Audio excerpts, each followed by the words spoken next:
yang dia ucapkan tidak sengaja, mungkin kalau bahasa mereka itu hanya guyonan, hanya bercanda, itu ternyata di dalam hati mereka itu lebih besar lagi sengitnya karo dhewe. Tapi kita kan udah malah bahkan orang-orang Islam di dunia yang bilang itu kan cuma hanya plesetan saja, dicari-cari saja kesalahannya. Mereka itu harian seperti itu sebenarnya ngecek kita, tapi kan kitanya tidak tahu.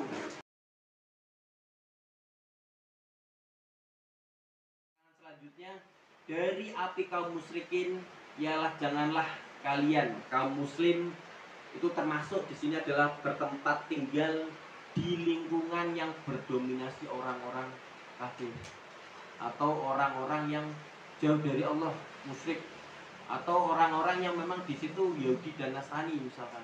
Jadi tidak akan kuat karena di sini adalah sebuah anjuran nih, bukan berarti kewajiban tidak. Tapi itu akan sulit. Nah kalau dengan sekitarnya itu orang-orang kafir semua, yang mau jaga keimanan kita, semangat kita siapa? Wong kita bareng sama saudara-saudara kita muslim saja kita masih melopro kadang. Ngajinya saja kadang masih malas, baca Qur'annya aja Pak. Nek pas semangat tok banyak, nek pas ya lupa lagi. Apalagi sebenarnya orang-orang yang di luar dari golongan kita tidak pernah ngaji pula, ngajak pengennya jalan-jalan terus, ngajak ini pasar malam terus. Apa bisa kita semakin dekat dengan Allah kalau seperti itu?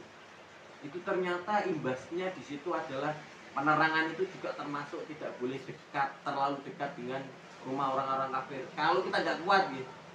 Di situ catatnya kalau dengan sekelas Hasan Al-Basri monggo. Tapi kan faktanya kita belum sekelas. Mau baru apa ya istilahnya dilanggar sedikit saja, wah, yang bangun ini bocor mepet-mepet yang rumahku itu saja kita sudah bunyi kan. Maksudnya seperti itu. Atau tetes airnya saja kadang kita sudah masih ribut juga. Ya mungkin bisa jadi tetes itu karena salah bangunnya bisa jadi. Tapi kita begitu tetesnya kok nyiprat ke rumah kita basah semua temboknya. Bisa tidak kita diam? Itu kan sulit.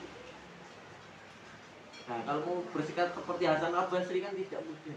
Lah kalau kita itu orang yang marah-marah seperti itu, mudah tersinggungan, kemudian tetangga kita orang Nasrani, orang kafir, orang musyrik yang mungkin tidak mengenal isi kitab Al-Quran, ya taunya Islam itu seperti itu. Wah Islam itu keras, nek karo wong jogo nyeneninan wala, seperti itu. Akhlaknya tidak ada, gampang mencela orang lain. Nah kalau image-nya jadi seperti itu, kira-kira yang rugi siapa? Ya orang Islam sendiri. Balik lagi kita itu sudah ngiri, cara ngelak-ngelak saudara-saudara kita yang lain sebenarnya secara nggak sengaja. Ya yang orang lain lihat kan bukan dari kitabnya. Kan mereka tidak tahu kita baca ayat apa dan lain-lain. Tapi yang sikapnya yang keluar itu yang mereka lihat. Akhlaknya maksudnya. Ya yang tercermin, orang yang semakin baca Qurannya semakin baik, semakin banyak nih. Mati lampu.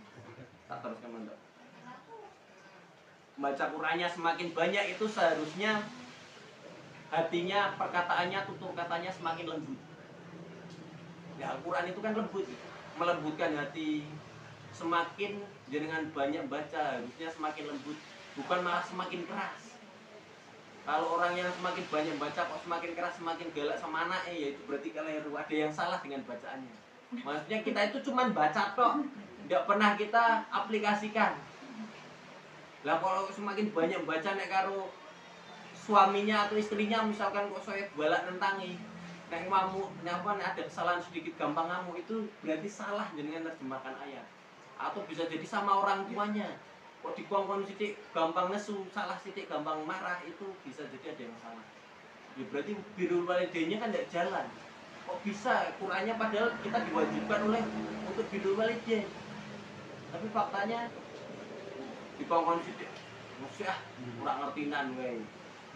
Padahal seperti itu sudah dosa ya. Kita menunda saja sudah, itu saja sudah dosa ya. Itu berat memang. Ketika tidak mengindahkan pernyataan di situ.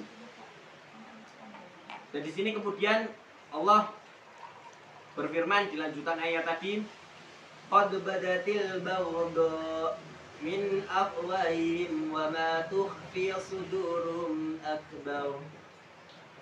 Telah nyata kebencian dari mulut mereka dan apa yang disembunyikan oleh hati mereka ini lebih besar. Dan di sini ternyata kebencian mereka itu dari mulut mereka itu yang terucap. Itu mungkin kalau dulu contohnya siapa, Basuki Cahayapurnama atau Ahok, itu yang terucap itu ternyata yang diucapkan tidak sengaja, mungkin kalau bahasa mereka itu hanya guyonan, hanya bercanda, itu ternyata di dalam hati mereka itu lebih besar lagi sengitnya kayak gitu.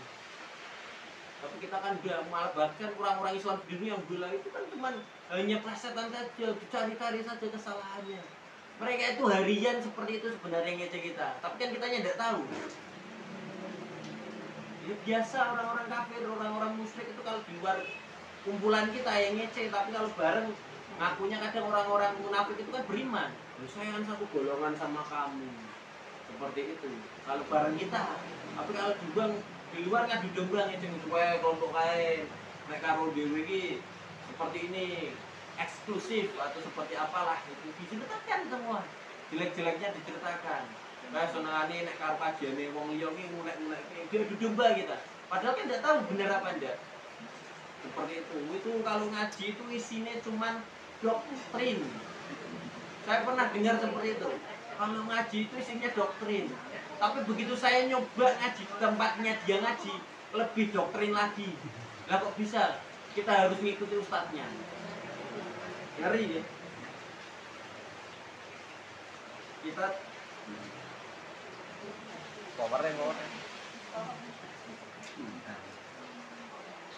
kita disuruh untuk mengikuti apa yang ustadznya ini sampaikan. Ya berarti itu doktrin enggak? Iya, doktrin itu kan kita mengikuti apa yang setiap di perkataan yang diucapkan oleh sumber suara itu harus diikuti semua. Iya, memaksakan dia kadangnya dipikir kok bisa seperti itu, enggak cocok mungkin dari hati nurani kita. Kok sama dalilnya kok agak bertentangan. Tapi dia ngarahkannya ke situ terus. Tapi bilangnya ini kan fikih. Nanti banyak jenengan akan melihat ceramah-ceramah yang seperti itu. Seolah-olah dia membahas bab fikih, perbedaan mazhab dan lain-lain, tapi kita diarahkan kepada satu fikih yang dia anuti. Seolah-olah cuma itu yang benar. Kan tidak boleh. Contohnya apa yang mudah? Contohnya yang mudah seperti zaman haji itu. Zaman haji atau umroh lah. Jenengan ketika zaman haji atau umroh itu coba targetnya atau ustadznya ataupun kiainya yang dampingi itu kadang nyuruh saya wudunya pakai mazhab napa? Syafi'i rata-rata. Iya, benar gitu. Pakai caranya Syafi'i. Iya. Tapi kok hukum batalnya tidak dengan cara Syafi'i? Harusnya dengan kalau gandengan dengan suaminya atau istrinya batal itu. Gimana itu? Kok hukumnya jadi hukum Hambali? Wudunya pakai cara Syafi'i ya hukumnya harus dengan cara Syafi'i. Kalau jenengan mau dengan cara Hambali